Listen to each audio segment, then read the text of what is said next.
नमस्कार साथियों, हिंदी स्टेनो बढ़ोत वाले चैनल में आपका हार्दिक स्वागत है। आज की डिक्टेशन रामधारी गुप्ता खंड 2 से प्रतिलेखन संख्या 99 90 वर्ड पर मिनट की स्पीड से होगी। तो आइए शुरू करते हैं। डिक्टेशन शुरू होगी 5 सेकंड बाद। स्टार्ट। महोदय, भारत सरकार देश की आर्थिक स्थिति पर बराबर गौर करती रही है। मैंने संसद के अपने पिछले अभिभाषण में थोक दामों में थोड़ी कमी का उल्लेख किया था। कमी की ओर का यह झुकाव फरवरी और मार्च के महीनों में और जोर से बढ़ गया।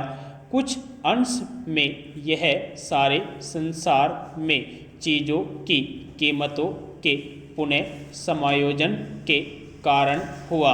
जो कमी 1950 में ही शुरू हुई थी, वह कोरिया में युद्ध आरंभ हो जाने के कारण कुछ रुक सी गई थी। कोरिया में विराम संधि की आशा की झलक से कीमतों के पुनः समायोजन की यह प्रक्रिया जोर पकड़ गई है। देश में अधिक उत्पादन होने से और उपभोक्ताओं द्वारा ऊंची कीमतों का अधिकाधिक विरोध किए जाने से इस पुनः समायोजन के झुकाव को और भी बल मिला है।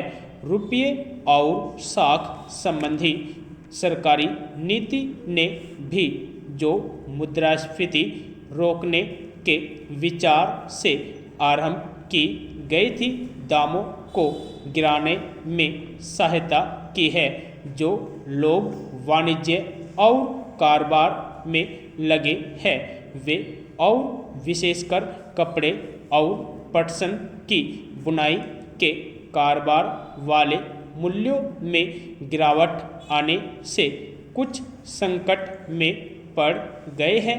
इससे हमारे निर्यात से जो आय होती है, उसमें भी कमी होने लग गई है। हमारी सरकार स्थिति को बहुत ध्यानपूर्वक देख रही है, जिससे इसका हमारे यहाँ के उत्पादन पर और लोगों को धंधा मिलने पर कोई बुरा प्रभाव न पड़े। उसका विचार है कि मूल्यों को एक उचित स्तर पर ठहरा देने के लिए जो कार्यवाही आवश्यक होगी, वह करेगी। इस बात की मुझे बड़ी प्रसन्नता है कि एक नया उत्पादन मंत्रालय स्थापित किया गया है। सरकार के कारखानों के उत्पादन का बड़ा महत्व है और इस काम के लिए एक नए मंत्रालय की स्थापना किए जाने से स्पष्ट है कि इस ओर विशेष ध्यान दिया जाएगा। सरकार ने पिछले वर्ष संसद को आश्वासन दिया था कि समाचार पत्रों संबंधी विविध प्रश्नों पर विचार करने के लिए एक पत्र आयोग नियुक्त किया जाएगा। आशा है कि सरकार निकट भविष्य में ही ऐसा आयोग नियुक्त करेगी। ऐसा सोचा गया है कि संसद के सामने समाचार पत्र कानून जांच समिति की सिफारिशों से अद्भुत एक विधेयक उपस्थित किया जाए। संसद का यह सत्र विशेष रूप से बजट का काम करेगा और दूसरे प्रकार के कानून बनाने के लिए शायद बहुत समय नहीं मिलेगा।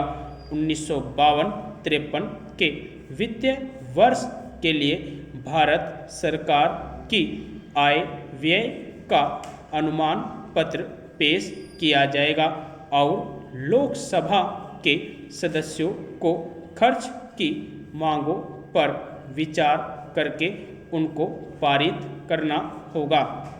अंतरकालीन संसद के अंतिम सत्र के बाद सौराष्ट्र पोर्ट डेवलपमेंट लेवी का निरसन करने के लिए एक अध्यादेश जारी करना आवश्यक हो गया था। वह अध्यादेश आपके सामने एक नए विधेयक के रूप में आएगा और आपसे निवेदन किया जाएगा कि आप उस पर विचार करें और उसको पारित करें। एक दूसरा अध्यादेश 1950 को जारी रखने के लिए जारी किया जाएगा। यदि आपको डिक्टेशन अच्छी लगी हो तो हमारे चैनल को सब्सक्राइब करें तथा वीडियो को लाइक व शेयर भी करें। धन्यवाद।